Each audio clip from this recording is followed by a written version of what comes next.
수가 없어요. 지휘부의 분열입니다. 네, 결정적인 상황에 왜 하필 백제부흥군에서는 또 내분이 일어났을지 너무 답답하네요. 자, 이후 상황이 어떻게 전개가 될지 이광용 특파원 연결해서 알아보도록 하겠습니다. 나와주세요. 또 나오시네요. 안녕하세요. 또 반갑습니다. 저는 지금 백강에 나와 있습니다. 지금 백강. 이곳에선 네. 당나라 수군에 맞서서 이 외나라 수군이 치열한 전투를 대대적으로 벌이고 있습니다. 느닷없이 왜가 왜라고 하셨어요? 예, 외나라. 왜? 아, 왜 왜냐고요? 왜는 아니고요. 이 당에서 이게 백제부흥군의 내분을 알고 기회는 이때다 하면서 추가 병력을 급파했습니다. 이에 맞서기 위해서 부여풍이 외나라에 지원군을 요청하면서 두 나라가 제대로 맞붙은 거죠. 내가 대군을 확인할 수밖에 없었던 이유가 첫째는 이제 선진문물의 수용의 창구로서 백제가 중요한 위치에 있었다는 점, 그리고 또 많은 백제 왕족들이 외에서 활동을 했습니다. 그러니까 정치적으로 상당히 이제 친밀한 그런 관계도 있었고요. 대외적으로는 백제가 망하게 되고 한반도에 이제 당의 어떤 정치적 영향력이 미치게 되지 않습니까? 그러면 이제 결국에는 왜 자신들도 이제 어떤 군사적 침략을 받을 수 있다라는 그런 위기의식이 있었던 거죠. 백제 일본은 순망치 안에 가겠죠. 그렇죠. 순망치한 관계는. 그러니까 이제 당나라와 상대해서 지금 외와 백제 부흥군이 연합해서 싸우고 있는 거예요. 누가 먼저 공격한 거예요? 궁금하시죠? 네. 저도 궁금합니다. 그래서 이 궁금증을 속 시원하게 해결해 주실 전문가 한 분을 모셨습니다. 예상이 됩니다. 이분 어디 계시지? 저 여기 있습니다.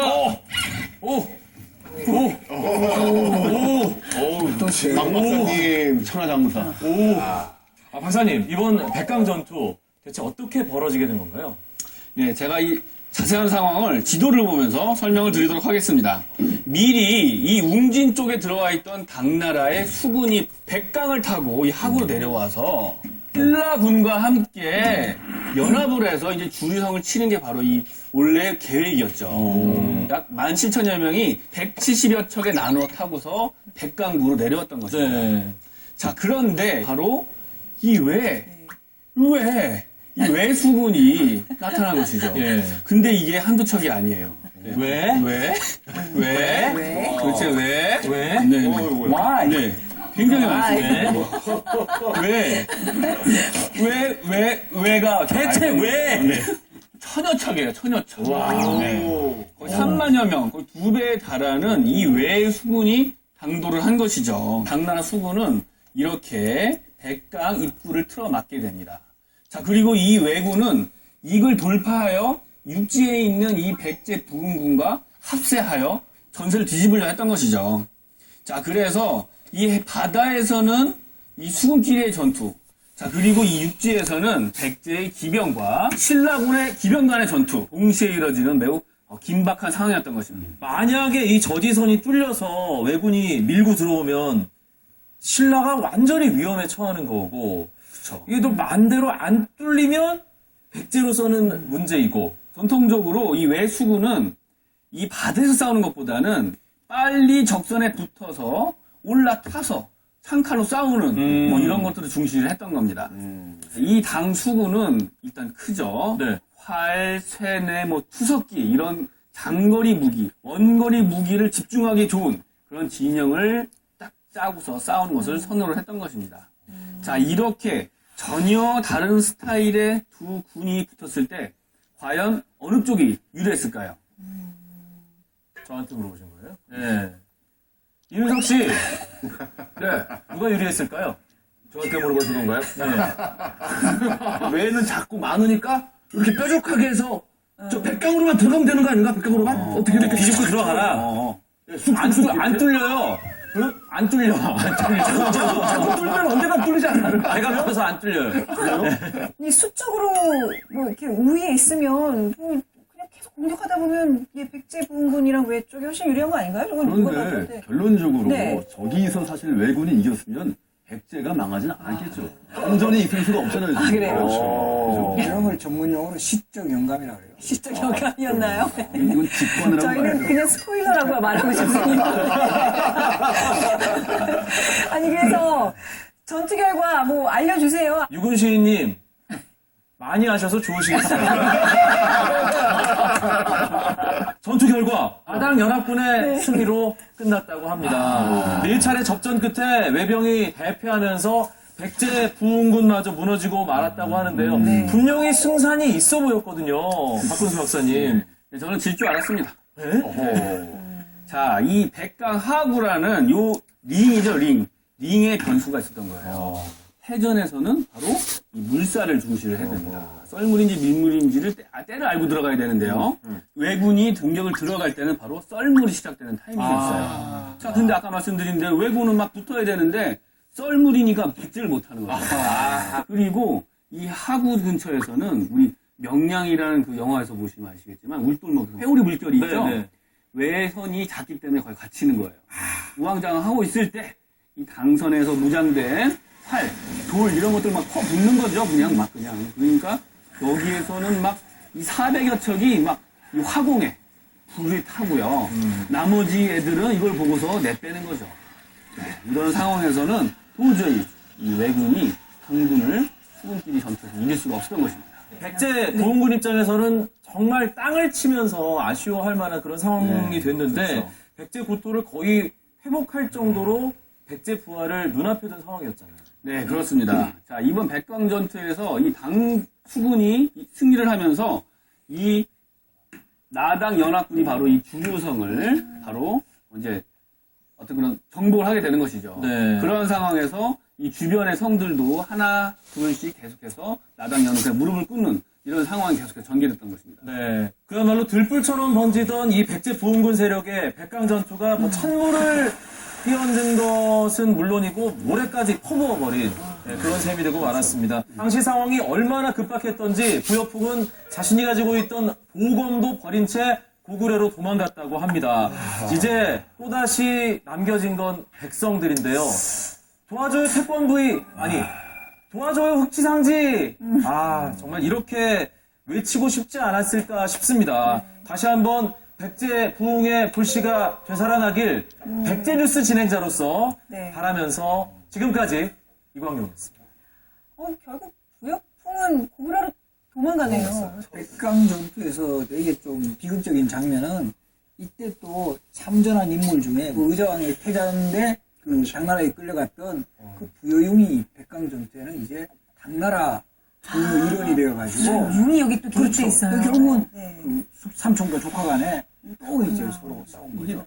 우리의 왕자였던 사람이 우리를 다시 진압하러 온 그런 그렇죠. 당나라의 앞잡이거든. 백강전투라고 하는 거는 뭐 사실은 많은 사람들이 잘 모르는 전투잖아요. 근데 어쨌건 여기 안에 당나라와 신라가 손잡고 백제와 왜가 손잡고 정말 고대사 동아시아 대전이라고 할 수 있는 어마어마한 전투거든요. 그 전투 속에서 또 벌어지는 그 인간 군상들의 모습들, 또 동족끼리 어떤 그 부딪히는 모습들, 좀 많이 좀 가슴을 좀 아프게 하는 이야기들인 것 같아요. 아까 그러잖아요. 물빛이 핏빛으로만 했던. 그러니까요. 백강이 그야말로 적강이 되고는 적폐가 된 것 같아요. 그렇습니다.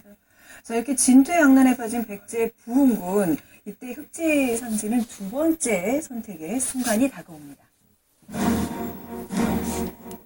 백강 전투가 패배로 끝나고 주류성 등 백제 부흥군의 주요 근거지들도 함락됐다.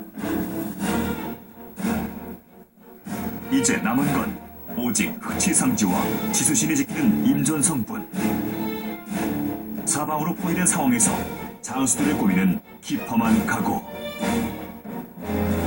이때 당나라로부터 투항을 회유하는 서신이 도착한다. 죽느냐 사느냐 선택의 갈림길에 선 흑지상지. 과연 그의 선택은 무엇이었을까? 또 결심했어. 이거 해야 되는 상황이에요, 지금요. 임존성을 오히려 공격을 해버린 거예요. 임존성을 지키던 장수가 그렇죠. 당나라군을 임존성을 이끌고 오히려 허물어뜨리기 위해서 쳐들어가. 왔다. 그 얼마나 그 쳐들어가기 쉬웠겠어요. 자기가 그 상황이라든가 정세라든가 어디에 뭐 약점이라든가 다 알고 있을 거잖아요. 임전성에 지금 항복을 하고 자기가 같이 싸웠던 동료들이 남아있었을 거 아니에요. 그렇죠. 완전 공격한 척한 거 아니에요? 자지 나 어쩔 수 없이 가니까 다 피해 있어 뭐 이런 거 아니에요? 진짜 맞습니다. 싸웠어요? 예, 그렇습니다. 기록에 보면은 근데 실제 이제 군사들 거느리고 가서 임존성을 함락을 시키고 물론 뭐 지수신이라는 장군이 끝까지 남아서 저항을 하고 네. 많은 이제 병사들이 임존성에 남아있긴 했었죠. 자기들의 리더였잖아요. 부하들이 아니에요. 어떻게 공격을 할 수 있지?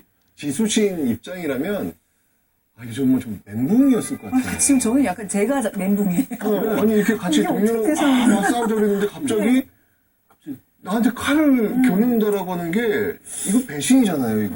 한때 백제 유민들의 어떤 영웅이자 희망이었는데 흑지상지가 도대체 왜 이렇게 정말 이해가 안 되네요. 지금. 어쩔 수 없는 선택이었을까요? 뭔가 다른 어떤 사정이 있었겠죠, 그죠? 을 갖고 있는 것이 부여융이었습니다. 융이죠. 이 부여융이 이제 당군에 있다 보니까 아마도 이 고종이 이제 직서를 보내면서 그 과정에서 부여융이 상당한 역할을 했을 가능성이 있는 것이죠. 과도하게 한번 해석을 해본다면 과도하게.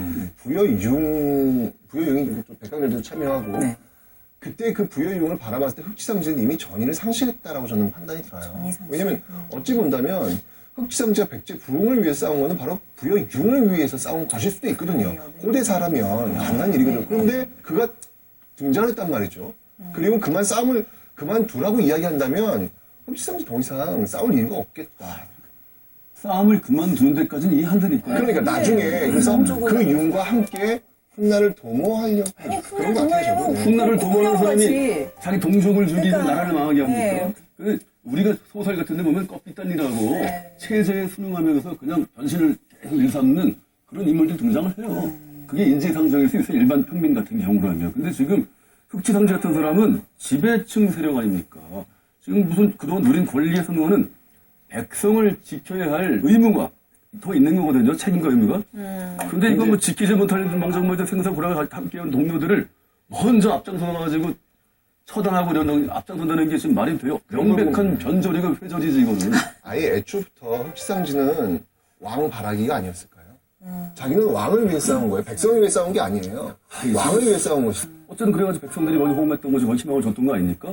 근데 이렇게 바로 그냥 낯을 바꿔버리면 그 믿었던 백성들은 뭐가 되는 거예요? 이거 뭐 하는 거예요? 정말 아니 희망 고문한 거밖에 더 돼요? 희생만 더 늘린 것이고. 최태성이 그런 것도 아니고 너무 심하게 하고 자꾸 변명하려고 하니까 갑자기 화가 나더라고요. 제 말은 뭐냐면 애초부터 이 사람은 영이 아니었다는 거예요. 성리학자들 같은 경우에 그런 경우가 있을 수 있잖아요. 오로지 왕만을 위해서 자기는 열심히 싸운 거예요. 근데 주변 상황이 백성이 도탈에 빠진 것들과 왕을 위해 싸워야 된다는 것이 결합이 됐다는 것이죠. 그런데 왕이 그만 싸우라는 얘기예요. 그럼 그만 싸우는 거예요. 왕 백성 필요 없다는 얘기죠. 그런 의미에서 흑지상지는 아예 애초부터 영웅으로서의 날개 이런 거 원래 없었어요. 원래 없었던 그런 인물이 아니었을까. 당나라행 날개인지도 애초에 왕만을 위한 날개일 수 있다는 얘기죠. 왜 이게 고대사 인물이랄지 첫 번째 편이 된지 지금에서 알 것 같아요. 이게 고민이 아니라 정말 인간적인 고뇌를 하게 만드는 그렇죠. 이 선택이네요. 이게 지금 고뇌할 일이에요? 아니, 싸움은 안 할 수 있다니까? 네. 항복할 수 있어요. 근데 동족을 죽이러 온다는 게 말이 되는 거예요. 그럼 뭔가 자기 부하들을. 본인도 상당히 많이 고민을 했었겠죠. 그런데 이제 이 당시 상황을 보면은 부여융이 또 다음 왕위를 만약에 이제 잇는다라면은 정통성은 또 융이 있죠. 물론 그 이제 왕을 위해서 백성들을 희생시키느냐 하는데 이제 고대에는 그런 사례들이 그 상당히 많이 있었고 또 당의 어떤 신임을 받게 함으로 해서 결국은 신라군을 무찌르고 당으로부터 백제의 어떤 독립을 어떤 기대한 그런 부분은 있지 않았을까라고 보는 그런 견해도 있습니다. 인간적으로 이해는 할 수 있지만 네. 야 그래도 한 시대의 리더로서 이런 결정을 했다는 거는 조금 좀 답답해요. 네. 결코 합리화될 수는 없겠죠. 제일 네. 겁나는 거는 네. 끝까지 지수신이 항전을 했다 그랬잖아요. 네. 혹시라도 흑지상지의 칼 끝에 돌아가셨나요? 지수실은 끝까지 그 항전을 했어요. 그래서 이제 싸우다가 이제 성이 함락되니까 그때는 그나마 선택할 수 있는 것은 고구려밖에 없어요. 그 풍도 그랬듯이. 그래서 이제 고구려로 이제 피신한 것까지만 확인이 되는데